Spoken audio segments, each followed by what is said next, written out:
Department of Theater Arts at Catawba College and its Blue Mask affiliates present Hallie Flanagan and Catawba Theater on the Air in The War of the Worlds by H.G. Wells.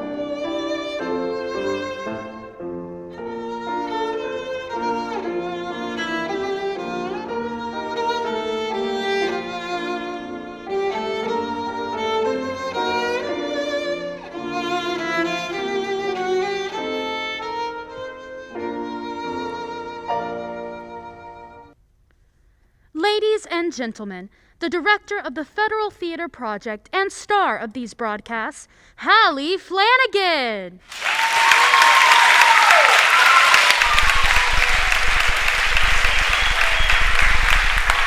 We now know in the early years of the 20th century, this world was being watched closely by intelligences greater than our own, and yet equally as mortal. We now know that as human beings busied themselves about their various concerns, they were scrutinized and studied, perhaps almost as narrowly as a scientist with a microscope might scrutinize the transient creatures that swarm and multiply in a drop of water. With infinite complacency, people went to and fro over the earth about their little affairs, serene in the assurance of their dominion over this small spinning fragment of solar driftwood, which by chance or design, humanity had inherited out of a dark mystery of time and space. Yet across an immense ethereal gulf, minds that are to our minds as ours are to the beasts in a jungle, intellects vast and cool and unsympathetic, regarded this earth with envious eyes, and slowly and surely drew their plans against us. In the 20th year of the 21st century came the Great Disillusionment. It was near the end of October.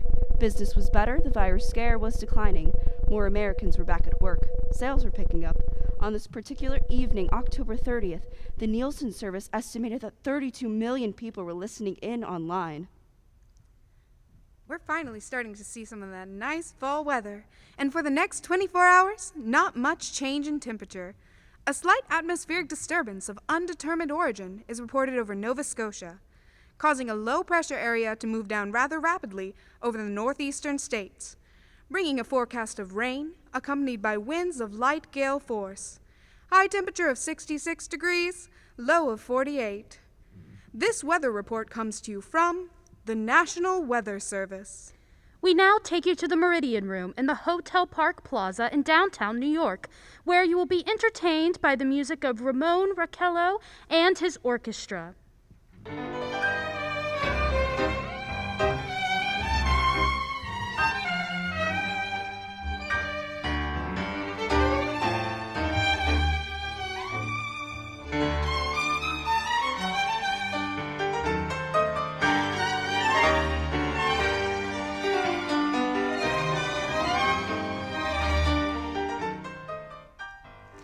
Good evening, ladies and gentlemen. From the Meridian Room in the Park Plaza in New York City, we bring you the music of Ramon Raquello and his orchestra.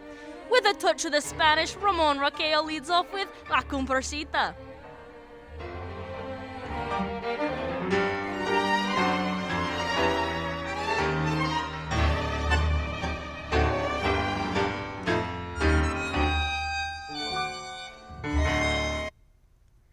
Ladies and gentlemen, we interrupt our program of dance music to bring you a special bulletin from the Intercontinental Radio News.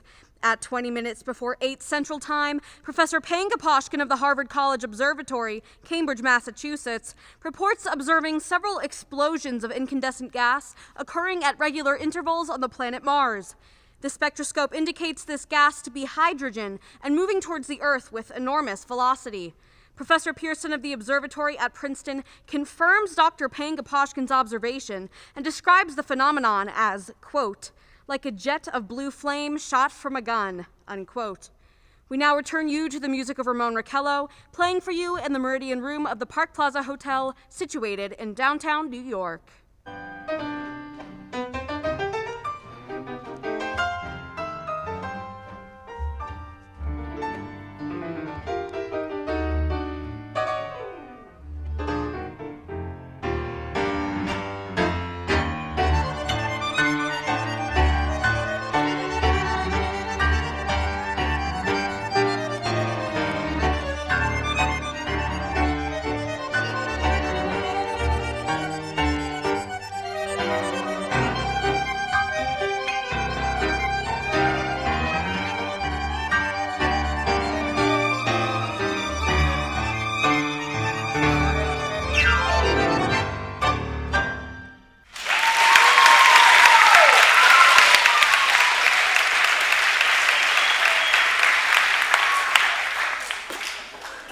A tune that never loses favor, the ever-popular Stardust, Ramon Raquello and his orchestra.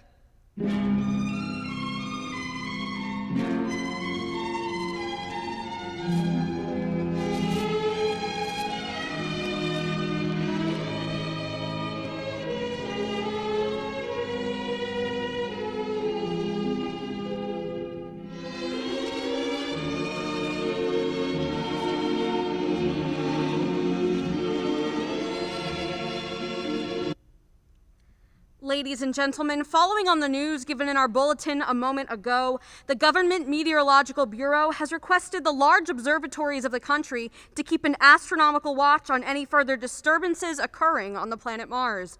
Due to the unusual nature of this occurrence, we have arranged an interview with noted astronomer Professor Pearson, who will give us her views on the event. In a few moments, we will take you to the Princeton Observatory at Princeton, New Jersey.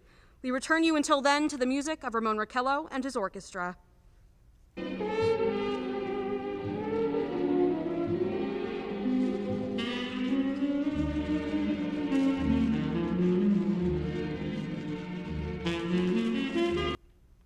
We are now ready to take you to the Princeton Observatory at Princeton, where Carla Phillips, our commentator, will interview Professor Regina Pearson, famous astronomer. We take you now to Princeton, New Jersey. Good evening, ladies and gentlemen. This is Carla Phillips speaking to you from the observatory at Princeton. I'm standing in a large, semicircular room, pitch black except for an oblong split in the ceiling. Through this opening, I can see a sprinkling of stars that cast a kind of frosty glow over the intricate mechanisms of the huge telescope. The ticking sound you hear is the vibration of the clockwork. Professor Pearson stands directly above me on a small platform peering through a giant lens. I ask you to be patient, ladies and gentlemen, during any delay that may arise during our interview. Besides her ceaseless watch of the heavens, Professor Pearson may be interrupted by telephone or other communications.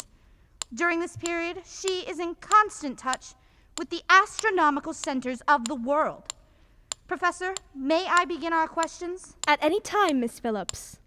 Professor, would you please tell our radio audience exactly what you see as you observe the planet Mars through your telescope? Well, nothing unusual at the moment, Miss Phillips. A red disk swimming in a black sea.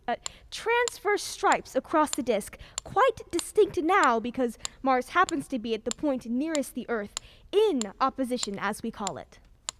And in your opinion, what do these transverse stripes signify, Professor Pearson? Well, not canals, I can assure you, Miss Phillips. Although that's the popular conjecture of those who imagine Mars to be inhabited. From a scientific viewpoint, the stripes are merely the result of atmospheric conditions peculiar to the planet. Then you're quite convinced as a scientist that living intelligence as we know it does not exist on Mars? Well, I'd say the chances against it are 1,000,000 to 1. And yet, how do you account for those gas eruptions occurring on the surface of the planet at regular intervals? Oh, Miss Phillips, I cannot account for it. By the way, Professor, for the benefit of our listeners, how far is Mars from Earth? Approximately 40 million miles. Well, that seems a safe enough distance. Thank you. Just a moment. Ladies and gentlemen, someone has just handed Professor Pearson a message. While she reads it, let me remind you that we are speaking to you from the observatory in Princeton, New Jersey, where we are interviewing the world-famous astronomer, Professor Pearson. One moment, please. Professor Pearson has passed me a message which she has just received. Professor, may I read the message to the listening audience? Certainly, Miss Phillips. Ladies and gentlemen, I shall read you a wire addressed to Professor Pearson from Dr. Gray of the National History Museum, New York. 9:15 p.m. Eastern Standard Time. Seismograph registered shock of almost earthquake intensity occurring within a radius of 20 miles of Princeton. Please investigate. Signed, Lloyd Gray, Chief of Astronomical Division. Professor Pearson, could this occurrence possibly have something to do with the disturbances observed on the planet Mars? Oh, hardly, Miss Phillips. This is probably a meteorite of unusual size, and its arrival at this peculiar time is merely a coincidence. However, we shall conduct a search as soon as daylight permits. Thank you, Professor. Ladies and gentlemen, for the past 10 minutes, we've been speaking to you from the observatory at Princeton, bringing you a special interview with Professor Pearson, noted astronomer. This is Carla Phillips speaking. We are returning you now to our New York studio.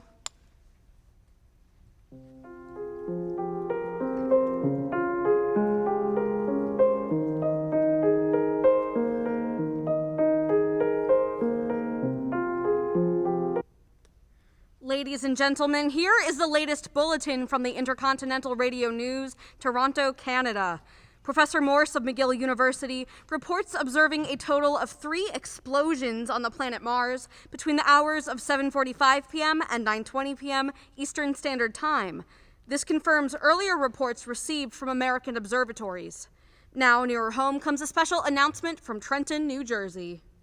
It is reported that at 8:50 p.m., a huge flaming object, believed to be a meteorite, fell on a farm in the neighborhood of Grover's Mill, New Jersey, 22 miles from Trenton. The flash in the sky was visible within a radius of several hundred miles, and the noise of the impact was heard as far north as Elizabeth. We have dispatched a special mobile unit to the scene and will have our commentator, Carla Phillips, give you a word description as soon as she can reach there from Princeton.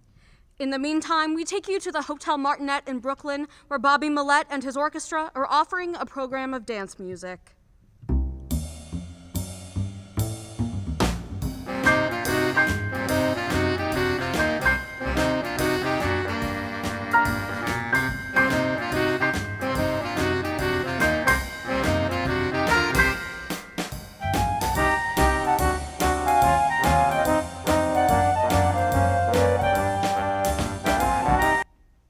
We take you now to Grover's Mill, New Jersey.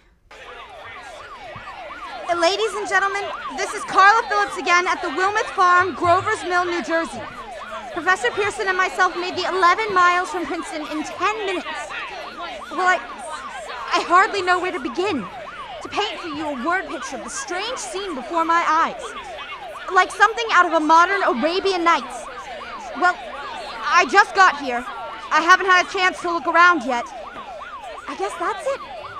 Yes, I guess that's the thing directly in front of me. Half buried in a vast pit. Must have struck with terrific force. The ground is covered with splinters of a tree. It must have struck on its way down. What I can see of the object itself doesn't look very much like a meteor. At least, not like the meteors I've seen. It looks more like a huge cylinder. It has a diameter of... what would you say, Professor Pearson? What was that? What would you say? What is the diameter? About 30 meters? About 30 meters. The metal on the sheath is... well, I've never seen anything like it. The color is sort of yellowish white. Curious spectators now are pressing close to the object in spite of the efforts of the police to keep them back. They're getting in front of my line of vision. Would you mind standing to one side, please? One side there, one side. While the policemen are pushing the crowd back, here's Mr. Wilmeth, owner of the farm here. He may have some interesting facts to add. Mr. Wilmeth, would you please tell the radio audience as much as you remember of this rather unusual visitor that dropped in your backyard? Step closer, please. Ladies and gentlemen, this is Mr. Wilmeth. Well, I was listening to the... Closer and louder, please. Pardon me. Louder, please, and closer. Yes, ma'am. While I was listening to the radio and kind of drowsing, that professor lady was talking about Mars, so I was half dozing and half... Yes, Mr. Wilmeth, and then what happened? As I was saying, I was listening to the radio, kind of Yes, half... Mr. Wilmeth, and then you saw something? Not first off. I heard something. And what did you hear? A hissing sound. Like this. Kind of like a 4th of July rocket. Then what? Turned my head out the window and would have swore I was just sleeping dreaming. Yes? I seen a kind of greenish streak and then zingo! Something smacked the ground, knocked me clear out of my chair. Well, were you frightened, Mr. Wilmoth? Well, I ain't quite sure. I reckon I was kind of riled. Thank you, Mr. Wilmoth, thank you. Want me to tell you some more? No, that's quite all right. That's plenty. Ladies and gentlemen, you've just heard Mr. Wilmoth, owner of the farm where this thing has fallen. I wish I could convey the atmosphere, the background of this fantastic scene. Hundreds of cars are parked in a field in back of us. Police are trying to rope off the roadway leading to the farm, but it's no use. They're breaking right through. Cars' headlights throw an enormous spot on the pit where the object's half buried. Oh? Some of the more daring souls are now venturing near the edge. Their silhouettes stand out against the metal sheen. One man wants to touch the thing. He's having an argument with the policeman, and the policeman wins. Now, ladies and gentlemen, there's something I haven't mentioned in all this excitement, but now it's becoming more distinct. Perhaps you caught it already on your radio? Listen. Do you hear it? It's a curious humming sound that seems to come from inside the object. I'll move the microphone nearer. Now we're not more than 25 feet away. Can you hear it now? Oh, Professor Pearson. Yes, Miss Phillips. Can you tell us the meaning of that humming noise inside the thing? Possibly the unequal cooling of its surface. I see. Do you still think it's a meteor, Professor? Well, I don't know what to think. The metal casing is definitely extraterrestrial, not found on this Earth. Friction with the Earth's atmosphere usually tears holes in a meteorite, but this thing is smooth and, as you can see, of cylindrical shape. Just a minute. Something's happening. Ladies and gentlemen, this is terrific. The end of this thing is beginning to flake off. The top is beginning to rotate like a screw. The thing must be hollow. Ladies and gentlemen, this is the most terrifying thing I have ever witnessed. Wait a minute. Someone's crawling out of the hollow top. Someone or something. I can see appearing out of that black hole 2 luminous discs. Are they eyes? It might be a face. It might be... Good heavens! Something's wriggling out of the shadow like a gray snake. Now it's another one and another. They look like tentacles to me. There, I can see the thing's body. It's large as a bear, and it glistens like wet leather. That face, ladies and gentlemen, it is indescribable. I can hardly force myself to keep looking at it. The eyes are black and gleam like a serpent. The mouth is V-shaped with saliva dripping from its rimless lips that seem to quiver and pulsate. The monster, whatever it is, can hardly move. It seems weighed down by possibly gravity or something. The thing's raising up. The crowd falls back now. They've seen plenty. This is the most extraordinary experience. I can't find the words. I'll pull this microphone with me as I talk. I'll have to stop the description until I can take a new position. Hold on, will you please? I'll be right back in a minute.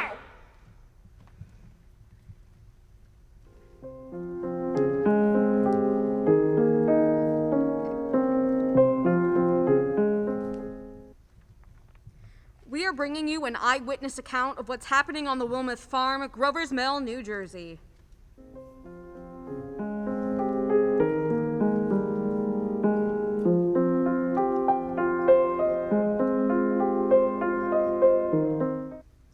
We now return you to Carla Phillips at Grover's Mill. Ladies and gentlemen, here I am back at the stone wall that adjoins Mr. Wilmoth's garden. From here I get a sweep of the whole scene. I'll give you every detail as long as I can talk, as long as I can see. More state police have arrived. They're drawing up a cordon in front of the pit, about 30 of them. And no need to push the crowd back now. They're willing to keep their distance. The captain is conferring with someone. We can't quite see who. Oh, yes! I believe it's Professor Pearson. Yes, it is. And now they've parted. The professor moves around one side, studying the object, while the captain and 2 policemen advance with something in their hands. I can see it now. It's a white handkerchief tied to a pole. A flag of truce! If those creatures know what that means, or what anything means... Oh, wait, something's happening! A humped shape is rising out of the pit. I can make out a small beam of light against the mirror. What's that? There's a jet of flame streaming from the mirror, and it leads right at the assembly net. It strikes them head on. One more, they're turning into flames! Now the whole field's caught fire. The woods, the barns, the gas tanks, and automobiles. It's spreading everywhere. It's coming this way, about 20 yards to my right. Ladies and gentlemen, due to circumstances beyond our control, we are unable to continue the broadcast from Grover's Mill. Evidently, there's some difficulty with our field transmission. However, we will return to that point at the earliest opportunity. In the meantime, we have a late bulletin from San Diego, California. Professor Endelkoffer, speaking at a dinner of the California Astronomical Society, expressed the opinion that the explosions on Mars are undoubtedly nothing more than severe volcanic disturbances on the surface of the planet. We now continue with some piano music by Harmony Anderson.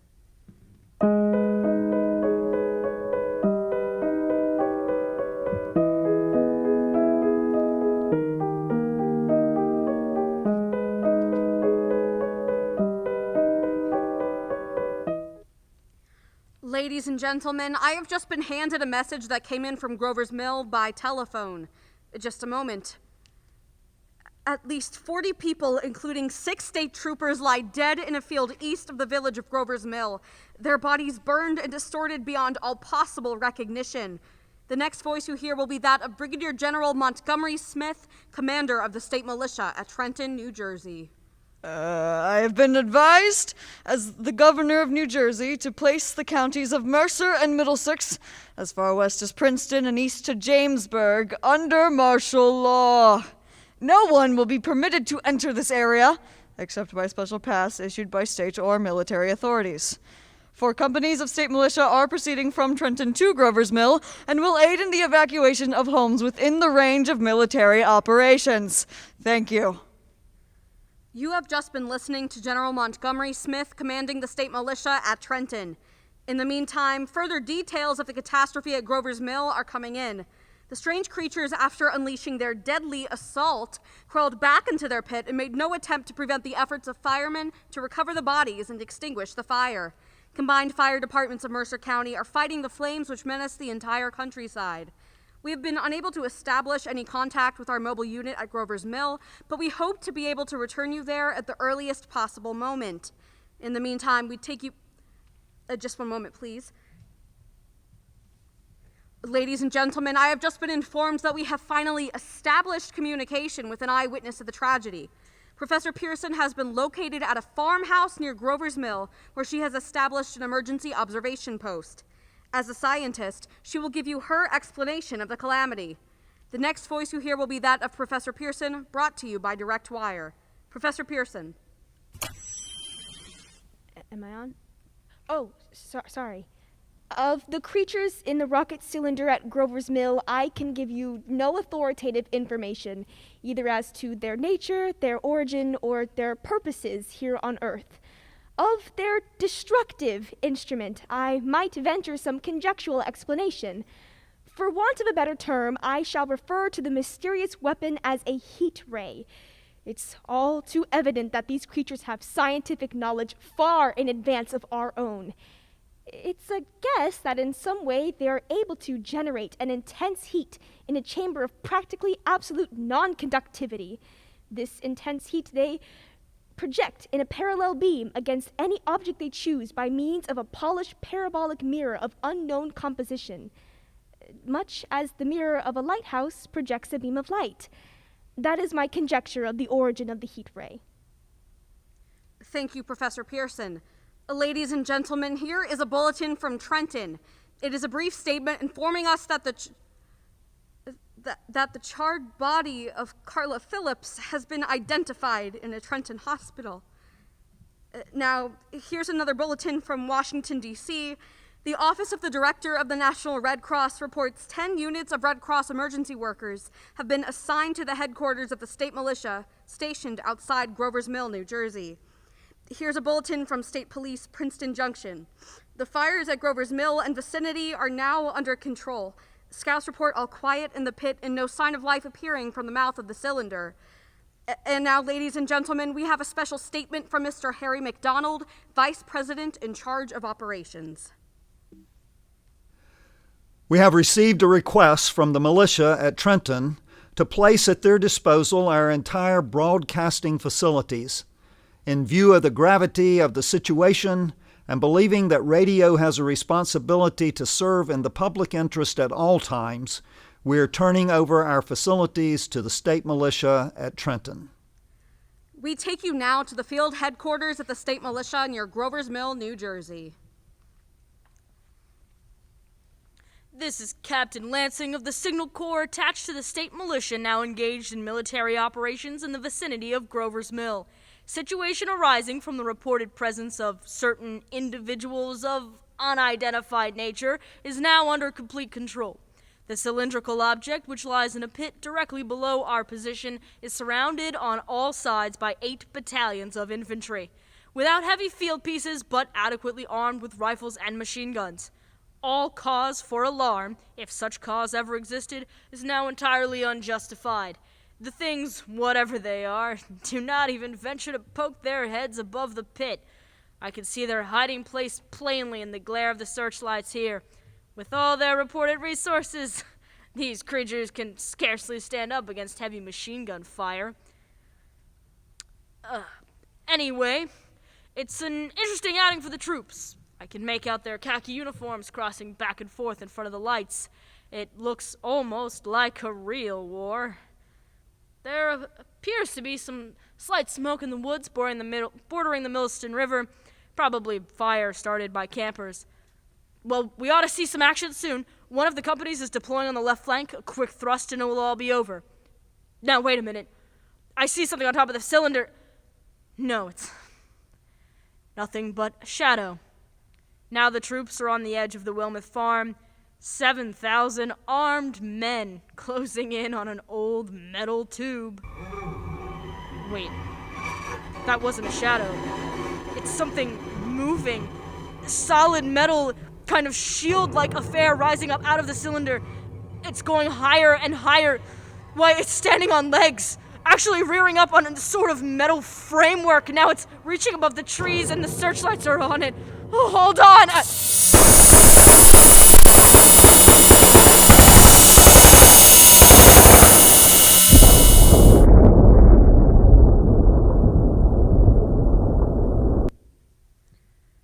Ladies and gentlemen, I have a grave announcement to make. Incredible as it may seem, both the observations of science and the evidence of our eyes lead to the inescapable conclusion that those strange beings who landed in the Jersey farmlands tonight are the vanguard of an invading army from the planet Mars. The battle which took place tonight at Grover's Mill has ended in one of the most startling defeats ever suffered by any army in modern times. 7,000 men armed with rifles and machine guns pitted against a single machine of the invaders from Mars. 120 known survivors, the rest strewn over the battle area from Grover's Mill to Plainsboro, crushed and trampled to death under the metal feet of the monster, or burned to cinders by its heat ray. The monster is now in control of the middle section of New Jersey and has effectively cut the state through its center. Communication lines are down from Pennsylvania to the Atlantic Ocean. Railroad tracks are torn and service from New York to Philadelphia discontinued, except routing some of the trains through Allentown and Phoenixville. Highways to the north, south, and west are clogged with frantic human traffic. Police and Army reserves are unable to control the mad flight. By morning, the refugees will have swelled Philadelphia, Camden, and Trenton, it is estimated, to twice their normal population. At this time, martial law prevails throughout New Jersey and eastern Pennsylvania. We take you now to Washington for a special broadcast on the national emergency. The Secretary of Homeland Security. Citizens of the nation, I shall not try to conceal the gravity of the situation that confronts the country, nor the concern of your government in protecting the lives and property of its people. However, I wish to impress upon you, private citizens and public officials, all of you, the urgent need of calm and resourceful action. Fortunately, this formidable enemy is still confined to a comparatively small area, and we may place our faith in the military forces to keep them there. In the meantime, placing our faith in God, we must continue our performance of our duties, each and every one of us, so that we may confront this destructive adversary with a nation united, courageous, and consecrated to the preservation of human supremacy on this earth. I thank you. You have just heard the Secretary of Homeland Security speaking from Washington. Bulletins too numerous to read are piling up in the studio here. We are informed the central portion of New Jersey is blacked out from radio communication due to the effect of the heat ray upon power lines and electrical equipment. Here is a special bulletin from New York. Cables received from English, French, German scientific bodies offering assistance. Astronomers report continued gas outbursts at regular intervals on planet Mars. Majority voice opinion that enemy will be reinforced by additional rocket machines. Attempts made to locate Professor Pearson of Princeton, who has observed Martians at close range. It is feared she was lost in recent battle. And now a bulletin from Langham Field, Virginia. Scouting planes report 3 Martian machines visible above treetops, moving north towards Somerville with population fleeing ahead of them. Heat ray not in use. Although advancing at express train speed, invaders pick their way carefully. They seem to be making conscious effort to avoid destruction of cities and countryside. However, they stop to uproot power lines, bridges, and railroad tracks. Their apparent objective is to crush resistance, paralyze communication, and disorganize human society. Here is a bulletin from Basking Ridge, New Jersey. Local hunters have stumbled on a second cylinder similar to the first, embedded in the Great Swamp 20 miles south of Morristown. Army field pieces are proceeding from Newark to blow up second invading unit before cylinder can be opened and the fighting machine rigged. They are taking up position in the foothills of Washing Mountains. Another bulletin from Langham Field, Virginia. Scouting planes report enemy machines, now 3 in number, increasing speed northward, kicking over houses and trees in their evident haste to form a conjunction with their allies south of Morristown. Machines also sighted by telephone operator east of Middlesex, within 10 miles of Plainfield. Here's a bulletin from Winston Field, Long Island. Fleet of Army bombers carrying heavy explosives flying north in pursuit of enemy. Scouting planes act as guides. They keep speeding. Enemy in sight. Just a moment, please. Ladies and gentlemen, we've run special wires to the artillery line and adjacent villages to give you direct reports in the zone of the advancing enemy. First, we take you to the battery of the 22nd Field Artillery, located in the Watchung Mountains.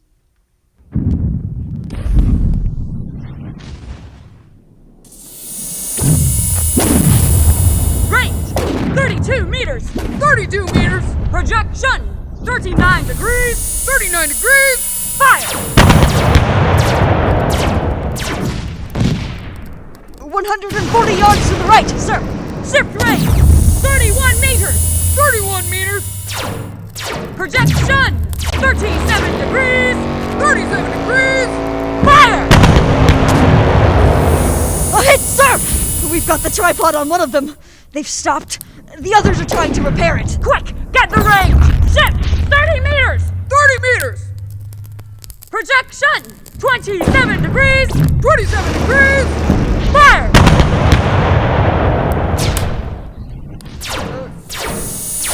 Can't see the shell land, sir. They're letting off smoke. What is it? A black smoke, sir. Moving this way, lying close to the ground. It's moving fast. Put on gas mask. Get ready to fire. Shift, 24 meters.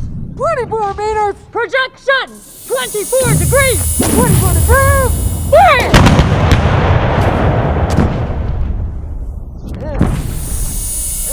Still can't see, sir. The smoke's coming near. Get the range. 23 meters.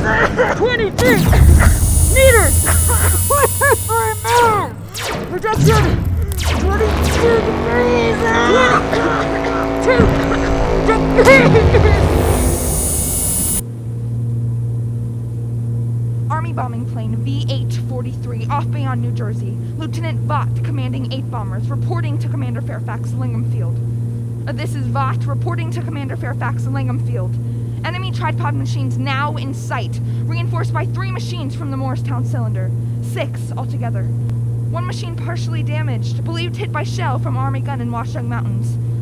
Guns now appear silent. A heavy black fog hanging close to the earth, of extreme density. Nature unknown, no sign of heat ray. Enemy now turns east, crossing Passaic River into the Jersey marshes. Another straddles the Pulaski Skyway. Evident objective is New York City. They're pushing down a high voltage power station. The machines are close together now, and we're ready to attack. Plane circling, ready to strike. 1,000 yards and we'll be over the first. 800 yards. 600.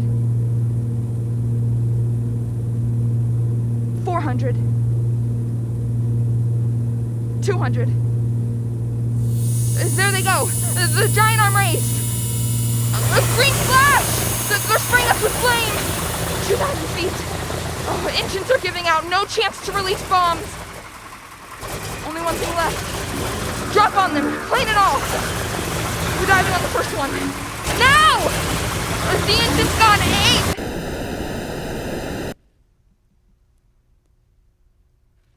8! This is Bayonne, New Jersey, calling Langham Field. This is Bayonne, New Jersey, calling Langham Field. Come in, please. This is Langham Field. Go ahead. 8 Army bombers in engagement with enemy tripod machines over Jersey Flats. Engines incapacitated by heat ray.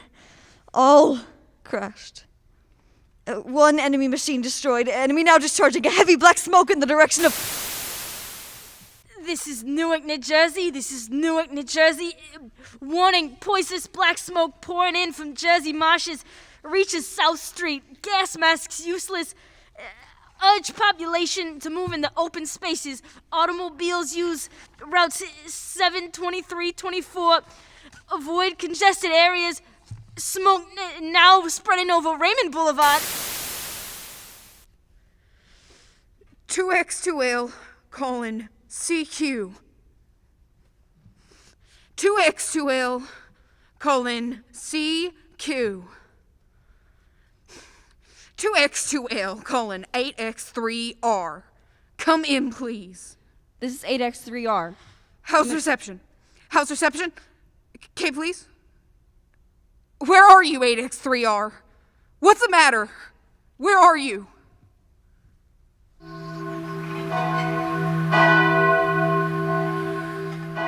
I'm speaking from the roof of the broadcasting building, New York City. The bells you hear are ringing to warn the people to evacuate the city as the Martians approach.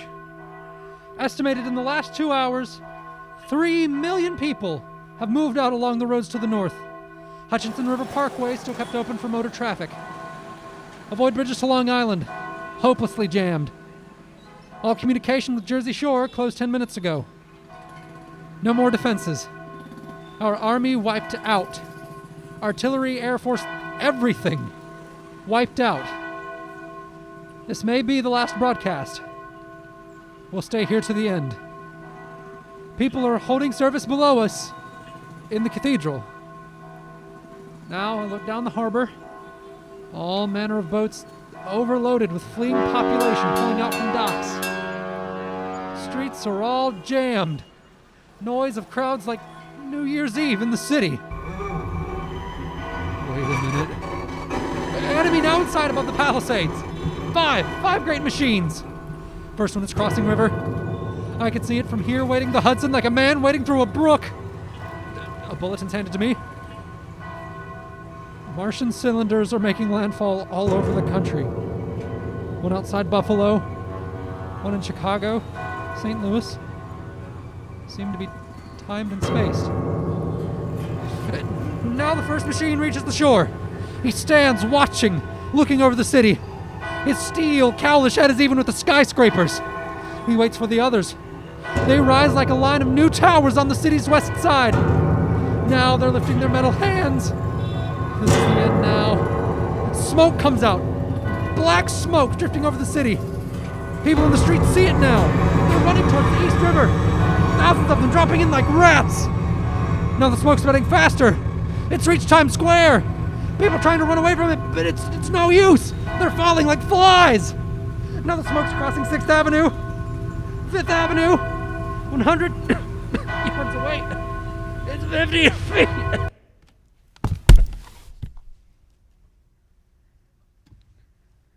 2x2L, colon CQ. 2x2L, colon CQ. 2x2L, colon CQ. New York, isn't there anyone on the air? Isn't there anyone on the air? Isn't there anyone? 2x2L. As I set these notes down on paper, I'm obsessed by the thought that I may be the last living human on Earth. I have been hiding in this empty house near Grover's Mill, a small island of daylight cut off by the black smoke from the rest of the world. All that happened before the arrival of these monstrous creatures in the world now seems part of another life, a life that has no continuity with the present furtive existence of the lonely derelict who pencils these words on the back of some astronomical notes bearing the signature of Regina Pearson. I look down at my blackened hands, my torn shoes, and my tattered clothes, and I tried to connect them with their professor who lives at Princeton and who on the night of October 30th glimpsed through her telescope an orange splash of light on a distant planet. My husband, my colleagues, my students, my books, my observatory, my world. Where are they? Did they ever exist? Am I Regina Pearson? Ugh, what day is it? Do days exist without calendars? Does time pass when there are no human hands left to wind the clocks?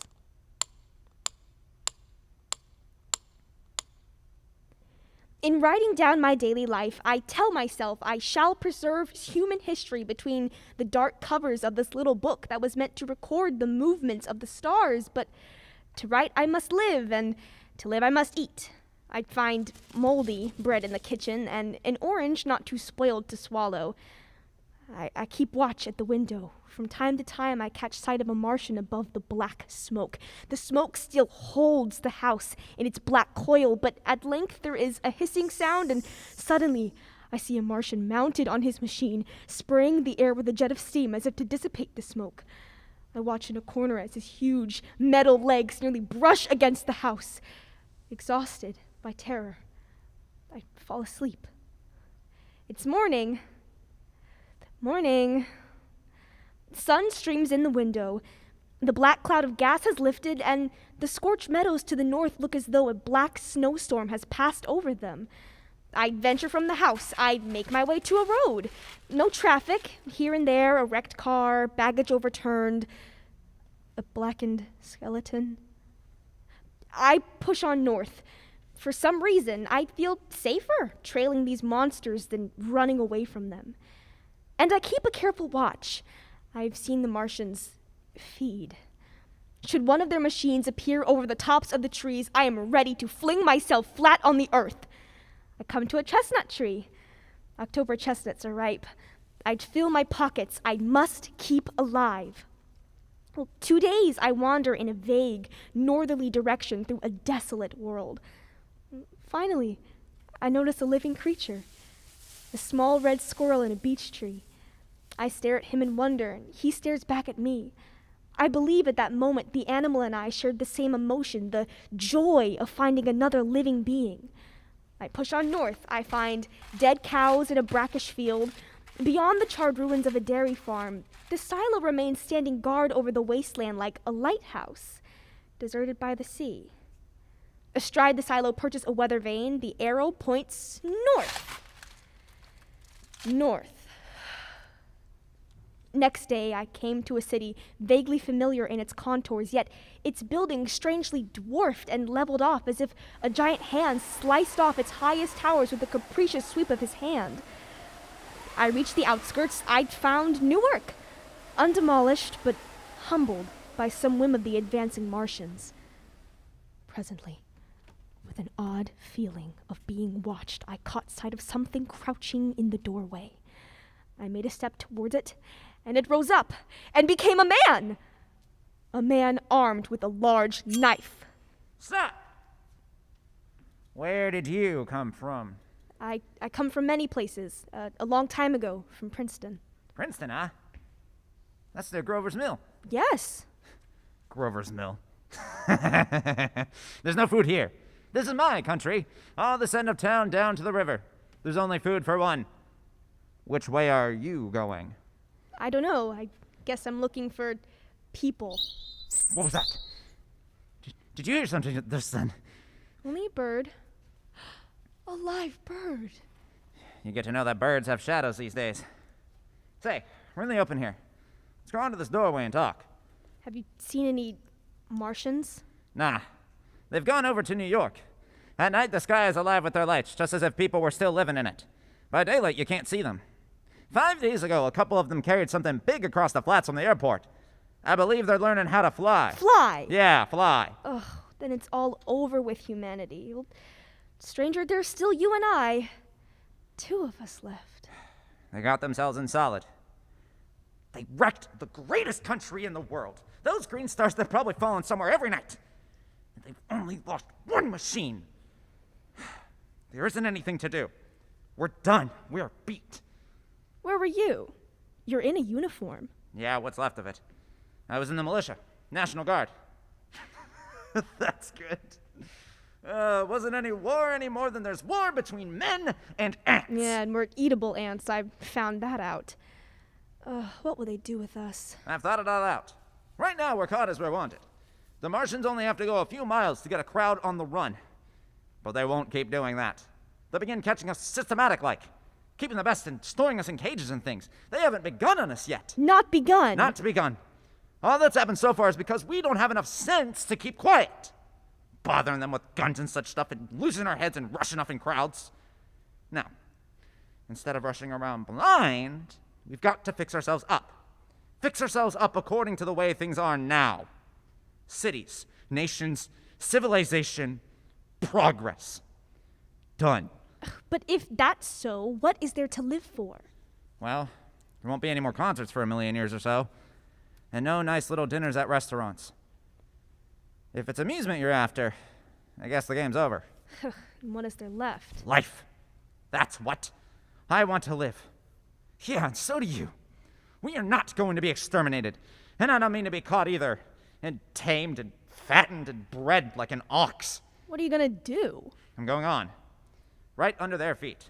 I got a plan. We men, as men, are finished. We don't know enough. We gotta learn plenty before we've got a chance. And we've got to live and keep free while we learn, see? I've thought it all out, see? Tell me the rest. Well, it isn't all of us that were made for wild beasts. And that's what it's got to be. That's why I watched you. All these little office workers that used to live in these houses, they'd be no good. They haven't any stuff to them. They just used to run off to work. I've seen hundreds of them running wild to catch their commuter train in the morning for fear they'd get canned if they didn't, running back afraid that they won't be in time for dinner. Lives insured, and a little invested in case of accidents. And on Sundays worried about the hereafter. The Martians will be a godsend for those guys. Nice, roomy cages, good food, careful breeding, no worries. After a week or so chasing about the fields on empty stomachs, they'll come and be glad to be caught. Oh, well, you've thought it all out, haven't you? You bet I have. And that isn't all. These Martians will make pets of some of them, train them to do tricks. Who knows? Get sentimental over the pet boy who grew up and had to be killed. And some, maybe, they'll train to hunt us. No, that's impossible. No human being would yes, ever... they will. There's men who will do it gladly. If one of them ever comes after me, why? In the meantime, you and I and others like us, where are we meant to live when the Martians own the Earth? I've got it all figured out. We'll live underground. I've been thinking about the subways. Under New York are miles and miles of them. The main ones are big enough for anybody. Then there's the cellars, vaults, underground storerooms, railway tunnels, sewers. You begin to see, eh? And we'll get a bunch of strong people together. No weak ones. That rubbish, out. And you meant me to go. Well, I gave you a chance, didn't I? We won't quarrel about that. Go on. And we've got to make safe places for us to stay in, see? And get all the books we can. Science books. That's where folks like you come in, see?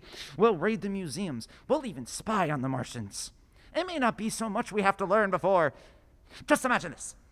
4 or 5 of their own fighting machines suddenly start off. Heat rays, right and left. And not a Martian in them. Not a Martian in them, but men. Men who have learned the way how. It may even be in our time. Gee. Imagine having one of the lovely things with its heat ray wide and free. We'd turn it on Martians. We'd turn it on men. We'd bring everybody down to their knees. That's your plan. You and me and a few more of us. We'd own the world. I see. Say, what's the matter? Where are you going? Not to your world. Goodbye, stranger. After parting with the artilleryman, I came at last to the Holland Tunnel. I entered that silent tube, anxious to know the fate of the great city on the other side of the Hudson. Cautiously, I came out of the tunnel and made my way up Canal Street. I reached 14th Street. There and again were black powder and several bodies, and an evil, ominous smell coming from the gratings of the cellars of some of the houses. I wandered up through the 30s and 40s. I stood alone on Times Square. I caught sight of a lean dog running down 7th Avenue with a piece of dark brown meat in his jaws and a pack of starving mongrels at his heels. He made a wide circle around me as though he feared I might prove a fresh competitor. I walked up Broadway in the direction of that strange powder, past silent shops displaying their mute wares to empty sidewalks, past the Capitol Theater, silent and dark, past a shooting gallery where a row of empty guns faced an arrested line of wooden ducks. Near Columbus Circle, I noticed brand new cars sitting idle in the showrooms facing empty streets. From over the top of the General Motors building, I watched a flock of black birds circling in the sky, and I hurried on. Suddenly, I caught sight of the hood of a Martian machine standing somewhere in Central Park, gleaming in the late afternoon sun. An insane idea. I rushed recklessly across Columbus Circle and into the park. I climbed a small hill above the pond at 16th Street. From there, I could see, standing in a silent row along the mall, 19 of those great metal titans, their cowls empty. Their great steel arms hanging listlessly by their sides. Well, I looked in vain for the monsters that inhabit those machines. Suddenly, my eyes were attracted to the immense flock of black birds that hovered directly below me.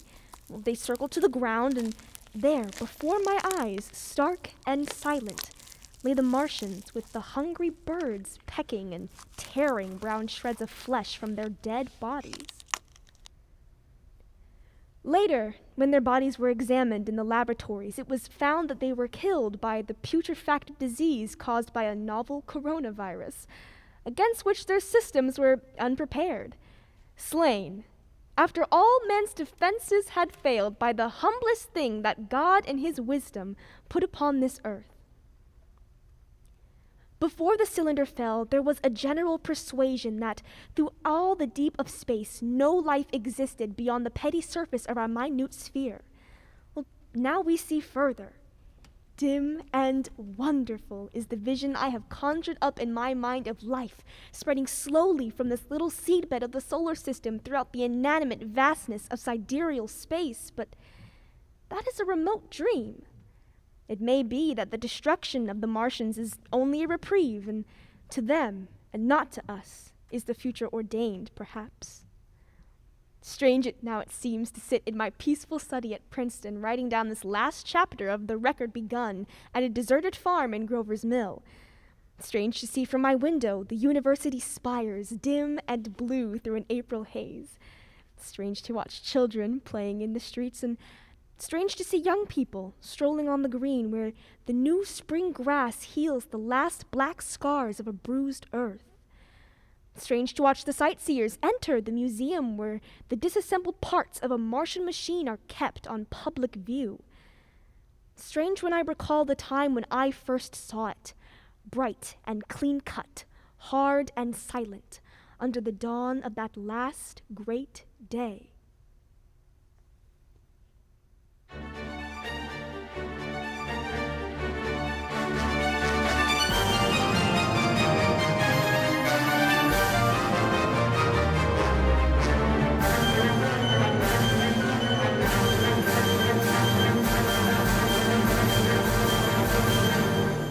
This is Hallie Flanagan, ladies and gentlemen, out of character to assure you that the War of the Worlds has no further significance than as the holiday offering it was intended to be. Catawba Theater's own radio version of dressing up in a sheet, jumping out of a bush and saying boo. Starting now, we couldn't soap all your windows and seal your garden gates by tomorrow night. So we did the next best thing. We annihilated the world right before your very ears and utterly destroyed our college broadcasting system. You will be relieved, I hope, to learn that we didn't mean it, and both institutions are still open for business. So, goodbye, everybody, and remember that terrible lesson you learned tonight. That grinning, glowing, globular invader of your living room is an inhabitant of the pumpkin patch, and if your doorbell rings and nobody's there, that's no Martian. It's Halloween.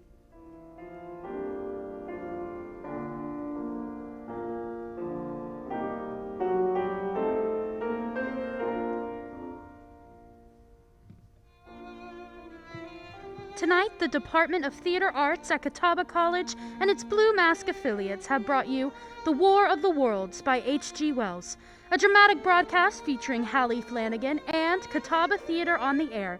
Next week, we present a dramatization of 3 famous short stories.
This is Catawba Theater Arts.